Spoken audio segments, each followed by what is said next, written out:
मेरा घर एक यतीम बच्चे के लिए भी मेहनत की जगह बन चुका था, जो यहाँ सफाई का काम करता था। पिछले कुछ दिनों से मैंने महसूस किया कि वो हमेशा थोड़ा सा खौफजदा रहता है। जब भी इसकी नज़र मेरे शौहर पर पड़ती, इसका चेहरा जर्द पड़ जाता और वो कुछ कहने से खासिर हो जाता। ये एक रात जैसे ही मैं पानी पीने के लिए आधी रात को उठी, बराबर वाले कमरे से अजीब सी आवाजें सुनाई दी। किसी की रोने और चीखने की आवाज ने मुझे अंदर से हिलाकर रख दिया। मैंने दिल को मजबूत किया और दबे कदमों अंधेरे कमरे की तरफ बढ़ गई। जैसे ही मैंने बल्ब जलाया, सामने का मंजर देखकर मेरा खून खौल उठा। वहां ऐसा मंजर था कि मैं अपनी गहरी नजरों से अपने शौहर को देख रही थी। शादी को अभी सिर्फ 1 साल हुआ था, मगर हमारे ताल्लुकात में वो खुरबत और मोहब्बत की बात बाकी नहीं रही थी, जो शुरुआत में हर जोड़े के लिए कुदरती होती है। शुरू में ही मुझे महसूस हो गया था कि वो अज़दवाजी ताल्लुकात में ज्यादा दिलचस्पी नहीं रखते। महीने में 1 बार मुलाकात या बातचीत हमारे दरमियान मामूल बन गई थी। मेरी वालिदा अक्सर कहती थी कि औरत को चाहिए कि वो अपने शौहर की तरफ हमेशा तवज्जो रखें और ताल्लुक मजबूत करें, मगर हमारे दरमियान इतनी झिझक थी कि मैं चाहकर भी इनसे ज्यादा बात नहीं कर पाती थी। आज मैंने दिल में ठान लिया था कि अब मैं अपनी बात जरूर कहूंगी। एक मर्द के जज्बात की तरह एक औरत के भी जज्बात होते हैं और इन्हें नजरअंदाज नहीं किया जा सकता। मैं अपनी जगह से उठकर इनके पास जाने लगी, मगर अचानक वो भी अपनी जगह से उठे और बगैर कुछ कहे बाहर की तरफ बढ़ गए। इनका बेचैनी भरा अंदाज मुझे थोड़ा सा हिलाकर रख गया। कुछ देर कमरे में बैठी रही, फिर अचानक मैं भी अपनी जगह से उठकर सीधी बाहर निकल आई। किचन की लाइट जल रही थी, शायद वो किसी काम से वहां गए थे। मैं फौरन किचन की तरफ बढ़ी, लेकिन अंदर से आती हुई आवाज ने मेरे कदम रोक दिए।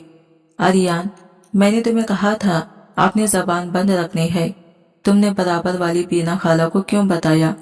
इस वक्त वो बच्चा जो हमारे घर में सफाई का काम करता था और तकरीबन 12 साल का था, खौफजदा होकर मेरे शौहर को देख रहा था। वो छोटे कदमों से पीछे हट गया और इसकी सहाई हुई आंखें इसके अंदर छुपे खौफ की कहानी बयान कर रही थी। मेरे शौहर कुछ कहने ही वाले थे कि मैं किचन में दाखिल हो गई और आर्यन को पीछे करते हुए पूछा, क्या हो गया? आपने अचानक बीना खाला को क्या बता दिया? मेरा सिर्फ ये कहना था कि वो फौरन हड़बड़ा गए और मेरी तरफ सख्त निगाहों से देखने लगे। तुम अंदर बैठी मोबाइल चला रही थी ना, अब बाहर क्यों आ गई हो? उन्होंने गुस्से में कहा। मैं कुछ जवाब देने ही वाली थी कि आर्यन ने धीमी और रंधी हुई आवाज में कहा, बाजी, मैं अपने कमरे में चला जाऊं? मैंने इसे देखा, वो काफी डरा हुआ और सहम गया था। मैंने इस सर को हल्की सी जंबिश दी और वो फौरन अपने कमरे की तरफ भाग गया और दरवाजा बंद कर लिया। मैंने अपनी नजर उठाकर शौहर की तरफ देखा। वो एक बार फिर गुस्से से धाड़ी, मेरे मामलात से दूर रहो। ये बच्चा हमारे जाती मामलात बराबर वाली औरत को बता रहा है। क्या मैं इसे अब डांटू भी नहीं? मैं फौरन बोली, कौन से मामलात? ना तो हमारे दरमियान किसी किस्म की लड़ाई हुई, ना पैसे या तंगदस्ती का मसला हो। आखिर ऐसी कौन सी बात है जो वो बाहर बता रहा है? हम दोनों एक दूसरे के ज्यादा करीब भी नहीं हैं कि कोई राज अफशा हो जाए। मेरा कहना खत्म होने से पहले ही मेरे शौहर ने मेरा बाजू थामा और मुझे अपने करीब खींचते हुए कहा, बेहतर होगा कि अपने मामलात अपने तक महदूद रखो। मैं किसी भी किस्म का सुलूक करूं, ये मेरा मसला है। ये घर मेरा है और यहाँ मेरे उसूल चलेंगे। ये कहते हुए उन्होंने मुझे एक झटके से छोड़ दिया और अपने कमरे की तरफ बढ़ गए। मैं कुछ देर अपनी जगह पर साकित खड़ी रही। दिल धड़क रहा था। कुछ दिनों से जियान का रवैया बदल गया था और ये तब्दीली मुझे पहले ही महसूस हो रही थी। मुझे अंदर से अजीब सा खौफ और बेचैनी महसूस हो रही थी, जैसे कुछ ऐसा होने वाला हो जिसका मुझे अभी अंदाजा नहीं था। वो बच्चा आर्यन जियान से हमेशा काफी डरा डरा रहता था। जहां जियान होते वो फौरन वहां से चला जाता। ये सब क्यों हो रहा था मैं समझ नहीं पा रही थी, लेकिन एक बात वाज़ा थी, जियान और आर्यन के दरमियान कुछ ऐसा चल रहा था जिससे मैं मुकम्मल तौर पर नावाकिफ थी। कुछ दिन पहले जब मैं मार्केट गई तो मैंने देखा कि आर्यन लोगों की दुकानें साफ कर रहा है कभी वो दुकान के आगे झाड़ू लगा रहा था, कभी कपड़े तरतीब दे रहा था और कभी इन्हें तय करके दुरुस्त जगह पर रख रहा था। पहली बार मुझे किसी बच्चे पर इतना शदीद प्यार आया। इसकी उम्र तकरीबन 12 साल थी। मैंने इससे इसका नाम और कुछ और बातें पूछी तो इसने धीरे से कहा, मेरा नाम आर्यन है। बाबा के बाद अब घर में पैसे लाने वाला सिर्फ मैं हूँ। अम्मी और 2 छोटी बहनें हैं। सबकी जिम्मेदारी मेरे सर पर है, इसलिए ये काम करना पड़ता है। मैं अगला सवाल करने ही वाली थी, तुम काम क्यों करते हो, स्कूल क्यों नहीं जाते? इसका जवाब सुनकर मेरा दिल बहुत रंजीदा हो गया। इसकी आंखों में थकन और जिंदगी की सख्तियों की अक्कासी थी। कई दिनों से मैं एक मुलाजिमा तलाश कर रही थी जो घर के काम में मेरी मदद कर सके। मैंने फौरन आर्यन से पूछा, तुम्हें कितने पैसे मिलते हैं? वो दुखी लहजे में बोला, रोज के 200 या 300 रुपये। मेरा दिल मजीद बोझल हो गया। मैंने सोचा कि अगर इसे घर के काम में रखूं तो ना सिर्फ मुझे मदद मिलेगी बल्कि आर्यन को भी कुछ पैसे मिल जाएंगे। घर आते ही मैंने जयान से इस मामले पर बात की। खुशकिस्मती से वो एक खुले दिमाग का मर्द था और इसे इसमें कोई एतराज नहीं था। मैंने तय कर लिया कि जल्दी ही आर्यन को अपने घर काम के लिए रखूंगी ताकि वो भी कुछ सुकून और सहूलत हासिल कर सके और इसकी मेहनत को कदर मिले। जयान ने फौरन दिलचस्पी दिखाई और कहा, हाँ ये बच्चा ले आओ, हमारे लिए काफी आसानी हो जाएगी। तुम अकेली भी नहीं रहोगी और मुझे भी कोई टेंशन नहीं होगी। इस दिन जियान का रवैया काफी बदल गया था। इतनी मोहब्बत और शफकत दिखाना मेरे लिए बिल्कुल गैर मुतखा था। मगर मैं खामोशी से अगले दिन आर्यन के पास पहुंची। मैंने इसे अपने मुतालबात बताए तो वो फौरन राजी हो गया। मैंने सैलरी भी ज्यादा तय की थी जिसकी वजह से वो मना नहीं कर सका। अगले दिन सुबह सवेरे ही वो हमारे घर पहुंच गया। पूरा दिन इसने मेहनत से काम किया। बरामदे की सफाई, लॉन्च की झाड़ू पोछा और किचन में भी हाथ बटाया। इसकी मेहनत ने मेरा काम काफी आसान कर दिया।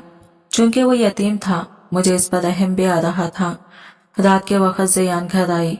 चंद लम्हे वो सिर्फ आर्यन को खामोशी से देखते रहे। एक लम्हे के लिए मुझे लगा जैसे जयान आर्यन को पहले से जानते हों। मैंने 1-2 बार इनसे पूछा मगर उन्होंने कोई जवाब नहीं दिया। तकरीबन आधे घंटे बाद उन्होंने आर्यन से बात की और कहा, अगर तुम्हें यहाँ काम करना है तो कुछ शरायत है। मैं थोड़ी हैरान हुई, सोचा ये कंडीशन क्या हो सकती है। मैं कुछ कहने ही वाली थी कि जयान बोले, यहाँ काम करना है तो तुम्हें 24 घंटे यहाँ रहना होगा। रात के किसी भी पहर हमें तुम्हारी जरूरत पड़ सकती है, इसलिए तुम अपने घर बता दो। तुम्हारी छुट्टी सिर्फ इतवार के दिन होगी और इस दिन भी रात तक तुम्हें वापस आना होगा। मैं फौरन बोली, नहीं, आर्यन के वालिद कुछ दिन पहले ही इंतकाल कर गए हैं। अब ये बच्चा यहाँ आ जाएगा तो इसकी माँ मजीद परेशान होगी। इससे पहले कि मैं मजीद कुछ कहती, मेरे शौहर धाड़े, खामोश रहो, ये मर्दों के मामलात हैं, औरतें ऐसे फैसले नहीं करती। इनकी ये बात सुनकर मुझे अंदर से अजीब सा खौफ और बेचैनी महसूस हुई, जैसे किसी ने दिल के अंदर छुरी घोंप दी हो। मैं कुछ बोल ही नहीं पाई। शादी के बाद ये पहला मौका था जब मेरे शौहर ने मुझे इतनी शिद्दत से एक अनजान बच्चे के सामने डांटा था। मैं खामोश हो गई। दिल धड़क रहा था और आर्यन ने हिम्मत करके कहा, साहब यह मुमकिन नहीं है, मेरी अम्मी इसकी इजाजत नहीं देंगी। मैं रात को देर से चला जाऊंगा मगर रात में अपने घर पर ही रहूंगा। मेरा दिल चाह रहा था कि मैं जयान को समझाऊं कि ये बच्चे के लिए खतरनाक हो सकता है, लेकिन जियान की अगली बात सुनकर आर्यन भी सोचने पर मजबूर हो गया। जियान ने कहा, मैं तुम्हें महीने का 40,000 दूंगा, अब भी मंजूर नहीं है? मैं दंग निगाहों से जियान को देख रही थी। इतनी बड़ी रकम देने का ख्याल मेरे लिए बिल्कुल काबिल कबूल नहीं था, मगर जियान मुझे कुछ बोलने ही नहीं दे रहे थे। आर्यन ने आजिज़ी से कहा, ठीक है साहब, मैं अपनी अम्मी से पूछकर कल सुबह आपको बता दूंगा। मैं इनकी इजाजत के बगैर कोई काम नहीं कर सकता। मैंने दिल में सोच लिया कि मैं अगले दिन जियान को समझाऊंगी कि किसी बच्चे की जिम्मेदारी पूरी रात के लिए लेना खतरनाक हो सकता है, लेकिन इस रात जियान ने मेरी एक बात भी नहीं सुनी। मेरे लाख समझाने के बावजूद वो काफी खफा थे। इनका कहना था, तुमसे ज्यादा बेहतर मैं जानता हूँ, अगर इस बच्चे ने हमारा सामान चोरी कर लिया तो फिर क्या होगा। मैं बेइख्तियार बोली, वो सिर्फ एक 12 साल का बच्चा है, वो क्यों चोरी करेगा। और इतनी बड़ी रकम देना, 40,000। इतनी बड़ी रकम किसी मुलाजिम को नहीं दी जाती। लेकिन ज़यान तो ऐसे थे जैसे मेरी बातें सुन ही नहीं रहे हों। वक्त धीरे धीरे गुजरता जा रहा था और 40,000 कोई मामूली रकम नहीं थी, वो भी एक 12 साल के बच्चे के लिए। आखिरकार आर्यन की वालिदा ने फौरन इजाजत दे दी और बच्चा अगले दिन से काम करने के लिए तैयार हो गया। अगले दिन से ही आर्यन अपना सामान लिए आया था, मगर तकरीबन एक हफ्ते बाद मैंने महसूस किया कि इसमें कुछ बदलाव आया है। पहले जिस तरह वो चहक चहक कर मुझसे बातें करता था, अब वो बिल्कुल खामोश और डरा सा रहने लगा था। इसके इस रवैये के पीछे क्या वजह थी, मुझे बिल्कुल मालूम नहीं था। मैं कुछ देर किचन में खड़ी रही, फिर अपने कमरे की तरफ वापस चली आई। मेरे शौहर लैपटॉप पर काम में मसरूफ थे। मैं कदम ब कदम इनके पास गई और इनके बराबर बैठकर बोली, ज़यान, मुझे आपसे कुछ जरूरी बात करनी है। मेरा महज इतना कहना था कि वो बेख्तियार बोलने लगे, तुम क्यों छोटी छोटी बातों पर पड़ गई हो? मैं फौरन बोली, ज़यान, मैं आर्यन की बात नहीं कर रही, मैं अपनी बात कर रही हूँ। आप इस तरह क्यों खींच रहे हैं? इससे पहले कि मैं कुछ और कहती, उन्होंने अचानक मेरे चेहरे पर जोरदार थप्पड़ मारा और गुस्से में कहा, अपनी बकवास बंद रखो, मेरे साथ उलझने की जरूरत नहीं है, जाकर खामोशी से सो जाओ। इनका ये अंदाज मुझे हैरान कर गया। थप्पड़ मारना मेरे लिए बिल्कुल नाकाबिले यकीन था, मगर एक बात बिल्कुल वाज़ा थी, वो किसी चीज पर शदीद फ्रस्ट्रेशन में थे। मैं खामोशी से अपनी जगह से उठकर बिस्तर की तरफ गई और लेट गई। मेरी आंखों से आहिस्ता आहिस्ता आंसू बहने लगे। हमारी शादी को सिर्फ 1 साल हुआ था और इस 1 साल में ये पहला मौका था जब उन्होंने मुझ पर हाथ उठाया था। दिल के अंदर खौफ और दुख की एक लहर दौड़ गई और मैं अपने जज्बात को रोक ना सकी। शादी के वक्त मेरे वालिद ने मुझे गले लगाकर सिर्फ एक बात कही थी, अगर कभी तुम्हारा दिल ना चाहे या वो शख्स तुम्हें मोहब्बत ना दे तो तुम लौट आना, तुम्हारे लिए मेरे घर के दरवाजे हमेशा खुले हैं। लेकिन मैं अपना घर बसाना चाहती थी। इतनी छोटी सी बात पर मैं अपना घर टूटने नहीं देना चाहती थी। रोते रोते मैं नींद में चली गई और मुझे कुछ भी महसूस नहीं हुआ। कुछ ही देर बाद जब मैं अभी गहरी नींद में थी, अचानक एक चीख की आवाज मेरे कानों तक पहुंची।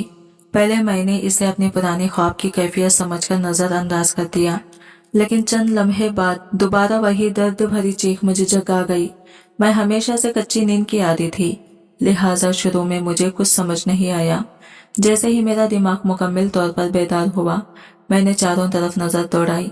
कमरे में मेरे शौहर का नामो निशान तक नहीं था।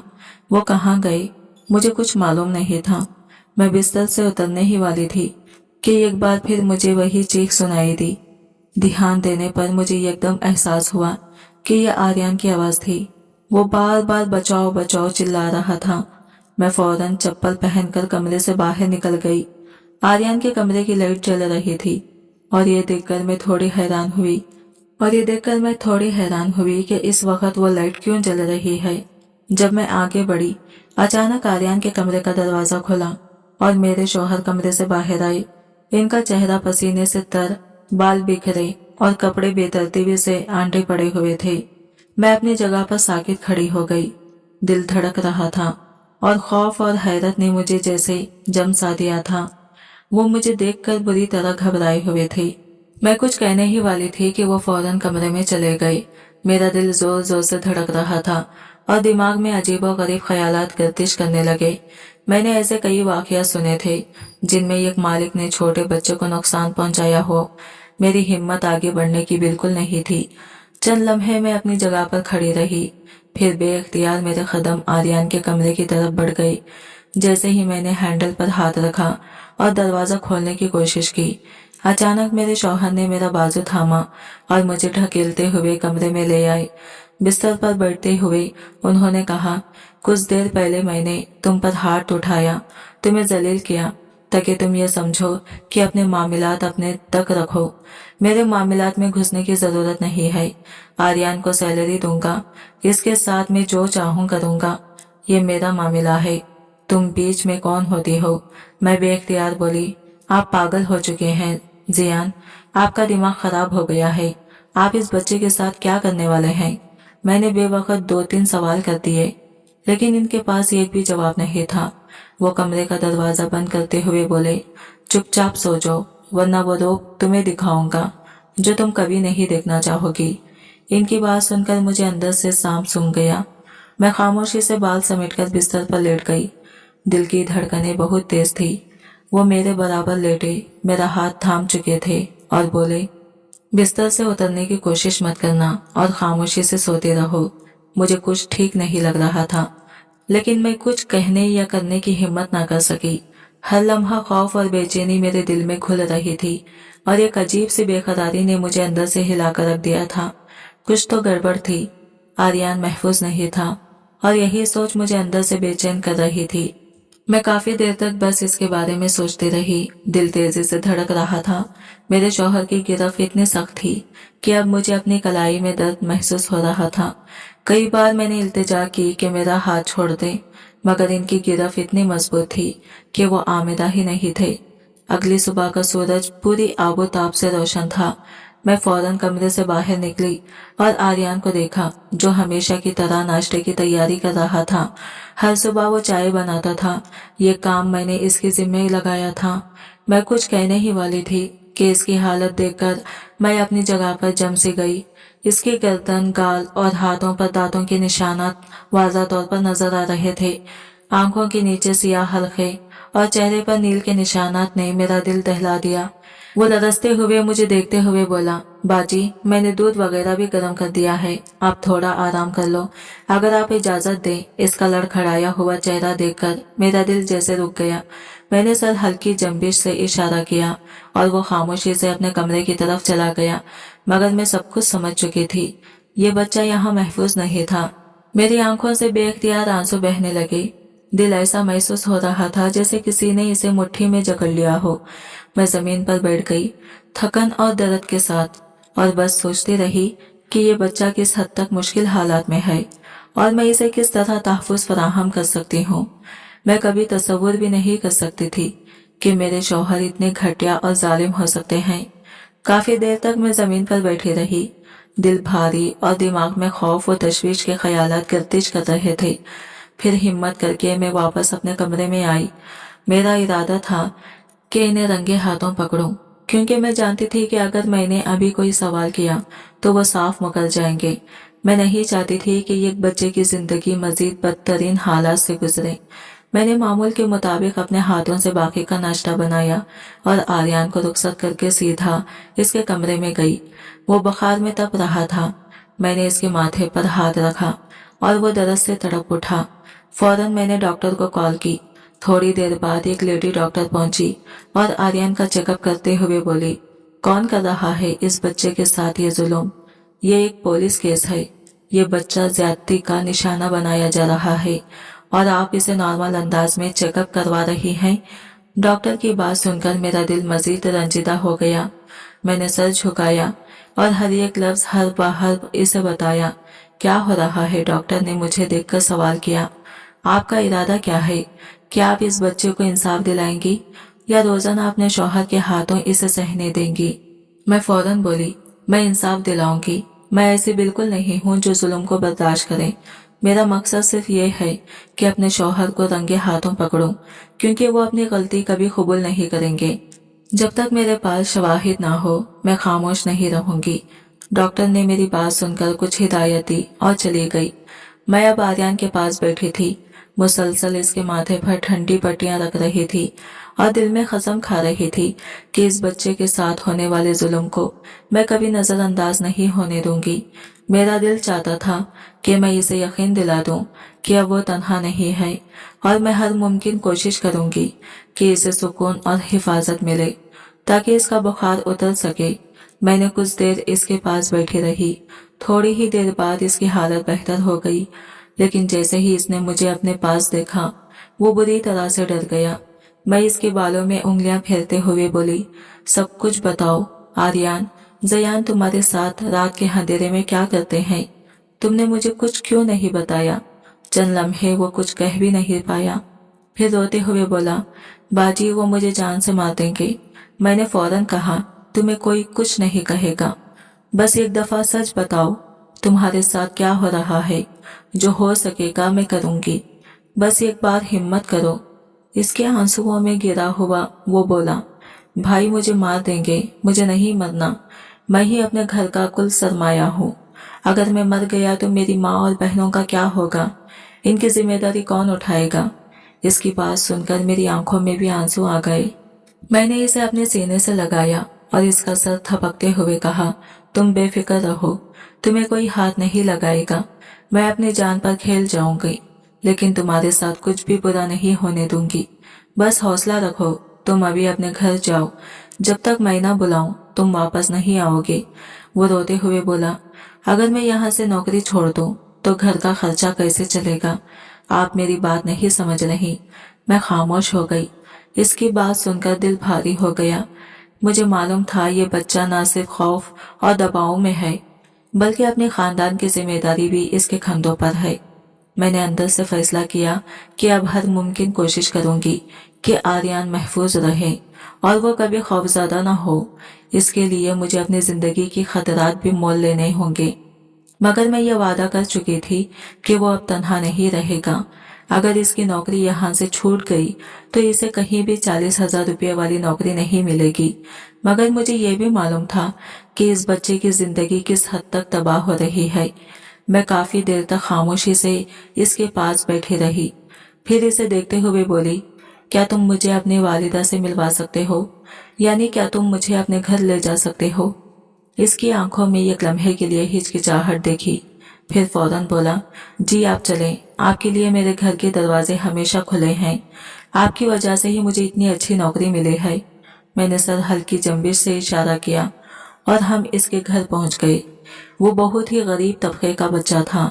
इसके घर में कोई ऐसी चीज नहीं थी जो आम आसाइश भरी जिंदगी में होती है। मैं खामोशी से चारपाई पर बैठ गई। कुछ देर बाद इसकी वालिदा बुर्खा पहनकर अंदर आई। अपने बेटे को देखकर फौरन खुश हो गई। इसे सीने से लगाकर प्यार करने लगी। लेकिन जैसे ही उन्होंने हरारत महसूस की, बोली, तुम्हें बुखार हो रहा है, क्या हुआ मेरे बच्चे? आर्यन ने इनके हाथ थामते हुए कहा, अम्मी मुझे छोड़ें, मैं अपनी बाजी से मिला हूँ। इसकी बात सुनकर वो होश में आई और मेरी तरफ आकर सलाम किया। बीबी साहिबा, मैंने आपको पहले नहीं देखा, माजरत चाहती हूँ। आप यहाँ खैरियत से हैं? इनकी खुशी देखने के काबिल थी। गरीब लोगों के घर अगर कोई इनके बच्चों का भला करे तो रद्द अमल हमेशा दिल को छू लेने वाला होता है। मैंने इन औरत को बैठने का इशारा किया और दिल में सोचा कि मैं एक बहुत बड़ा कदम उठा रही हूँ, अपने ही शौहर के खिलाफ जा रही हूँ। हो सकता है मैं अपनी जिंदगी के लिए खतरा मोल रही हूँ, लेकिन एक इंसान होने के नाते यह मुझ पर लाजिम था कि इस गरीब बच्चे की मदद करूं। मैंने इस औरत का हाथ थामते हुए कहा, मुझे आपसे अकेले में बात करनी है। इसने एक नजर मुझ पर डाली और सवालिया अंदाज में पूछा, बेगम साहिबा, सब खैरियत है? कोई गलती हो गई? मैंने बच्चे से सर नफी में सर हिलाया और इस औरत के सामने हाथ जोड़कर बोली, सिर्फ 10 मिनट, मेरी बात सुन ले। इसने सर हिलाया और आर्यन को बाहर भेज दिया, साथ ही अपनी बच्चियों को भी खेलने के लिए बाहर रवाना कर दिया। अब घर में सिर्फ वो और मैं ही मौजूद थे। मैंने सर झुकाया और एक एक बात इसकी गोशे गुजार की। वो बेइख्तियार अपनी जगह से खड़ी हो गई और हैरत और सदमे के साथ बोली, ये आप क्या बोल रहे हैं? आप झूठ बोल रहे हैं ना? ये हकीकत नहीं हो सकती। मैंने इनका हाथ थामते हुए इनकी आंखों में देखकर कहा, मैं जानती हूँ कि ये बातें आपके लिए बहुत तकलीफदा हैं, क्योंकि ये बातें मेरी जिंदगी भी झेल चुकी हैं। मुझे सिर्फ आपकी मदद की जरूरत है। इसने कुछ लम्हे सोचा, फिर बोली, मैं आपकी मदद के लिए तैयार हूँ। मैं अपने यतीम बच्चे को इस तरह बर्बाद होते हुए नहीं देख सकती। मैंने फौरन इन्हें पुलिस रिपोर्ट दर्ज करवाने का मशवरा दिया। पहले तो वो घबरा गई और बोली कि वो आर्यन को नौकरी से हटा देगी।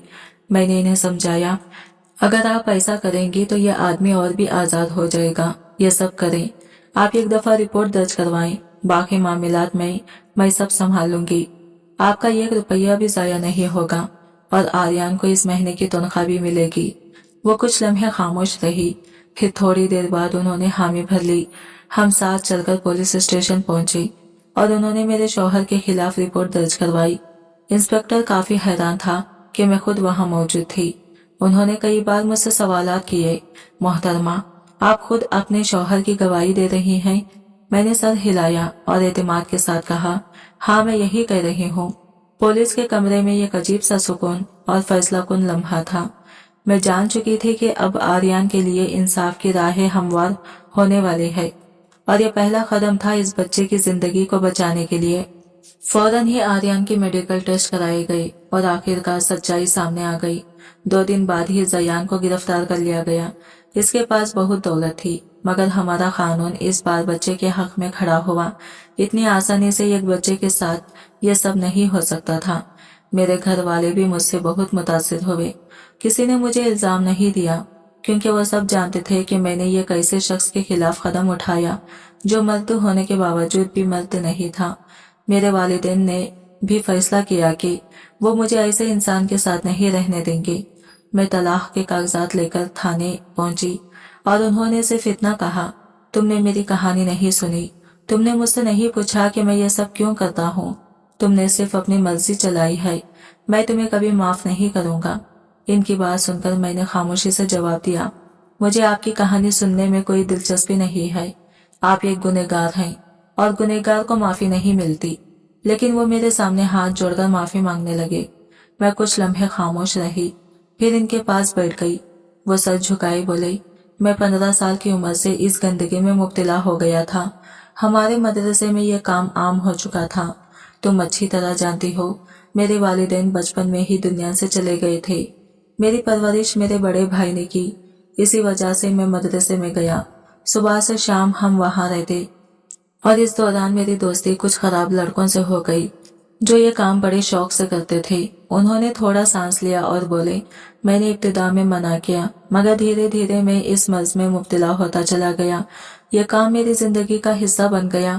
शादी से पहले ये सब मैं आसानी से कर लेता था, किसी को पता नहीं चलता था, लेकिन शादी के बाद ये मेरे लिए बहुत मुश्किल हो रहा है। मेरी आंखों में आंसू आ गए। मैं जानती थी कि ये इंसान अपनी जिंदगी की एक तारीक राहों में खो चुका था, लेकिन इसका जुल्म आर्यन के साथ नाकाबिले कबूल था। मैंने दिल में फैसला किया कि इंसाफ के रास्ते पर अब कभी पीछे नहीं हटूंगी। मैं बेचैन रह गई थी। मेरे दिल में गुस्सा, खौफ और मायूसी का समंदर एक साथ उबल रहा था। मैं क्या कहती, तुमसे मुझे सुकून नहीं मिलता था, इसीलिए मजबूरन मैंने आर्यन के साथ होने वाले जुल्म पर नजर रखी। लेकिन मैं खुद को रोक नहीं पाती थी। दिल में एक बेचैनी रहती थी कि अब कुछ करना जरूरी है। मैं इस वक्त इनका मुंह तोड़ देने की ख्वाहिश रखती थी, लेकिन ये सब इतनी आसानी से बोल रहे थे कि मैं खुद को काबू में रखने की कोशिश करती रही। मैंने इनको देखते हुए कहा, आपकी वजह से एक छोटे बच्चे का दिमाग जितना मुतासिर हुआ है, मैं इसे बयान भी नहीं कर सकती। ना जाने वो किन हालात से गुजरेगा, और खुदा से बस यही दुआ है कि वो आप जैसा ना बने। मैंने तलाक लेकर घर लौट आई। चंद दिन बाद पुलिस स्टेशन से इतला मिली कि मेरे शौहर ने खुदकुशी करके अपनी जान ले ली। मैं कुछ बोल भी नहीं पाई। दिल में एक अजीब सुकून और खालीपन दोनों एक साथ थे। मेरी आंखों से एक भी आंसू नहीं गिरा, क्योंकि ऐसे इंसान के लिए रोना भी मेरे लिए गुनाह था। मैंने अपनी जिंदगी में एक बड़ा सबक सीखा, हमें अपने बच्चों पर हद से ज्यादा नजर रखनी चाहिए। अगर वालिदैन जिंदा नहीं है तो भाई बहनों को ये देखना चाहिए कि छोटे भाई बहन क्या कर रहे हैं, और अगर बड़ा भाई है तो इसकी बीवी को भी अपने हाथ में ये जिम्मेदारी लेना चाहिए। हमें अल्लाह के खौफ से जिंदगी गुजारनी चाहिए। कौम लूत को रब्बुल आलमीन ने इसलिए तबाह किया क्योंकि वो हम जिन्स परस्ती की गुनाहों में मुब्तला थे। हमें चाहिए कि अपने आमाल में खौफ रखें, क्योंकि अल्लाह के घर में इंसाफ जरूर है, देर जरूर है, लेकिन अंधेर नहीं। ये कहानी हमें एक सबक देती है, जुल्म, लापरवाही और बेराह रवी की सजा हमेशा भारी होती है, और इंसान को चाहिए कि वो अपने बच्चों और खानदान की हिफाजत के लिए हर मुमकिन कोशिश करें। नाजरीन, आपको आज की कहानी कैसी लगी? अपने ख्यालात और राय कमेंट बॉक्स में ज़रूर शेयर करें, ताकि हम सब इससे सबक सीख सकें। मेरी एक ही ख्वाहिश है, मेरे कुछ अल्फाज किसी के रास्ते में रोशनी बन जाए, किसी को गुमराही से बचा सके। चाहे कोई रुक ना पाए, कम से कम वो सोच में ज़रूर पड़े। दोस्तों, उम्मीद करती हूँ कि आपको ये कहानी पसंद आई होगी। अगर कहानी आपको मुतासिर या सबक आमोज लगी तो वीडियो को लाइक करना ना भूलें। अपने ख्यालात कमेंट में शेयर करें और दोस्तों के साथ ज़रूर शेयर करें। और हाँ, अगर आप इस चैनल पर नए हैं तो सब्सक्राइब करना ना भूलें और नोटिफिकेशन की घंटी दबाएं, تاکہ آنے والی ہر نئی اور دلچسپ کہانی سب سے پہلے آپ تک پہنچے۔ ہم کل ایک نئی اور مزید دلچسپی کہانی کے ساتھ آپ سے ملیں گے۔ تب تک کے لیے اللہ حافظ۔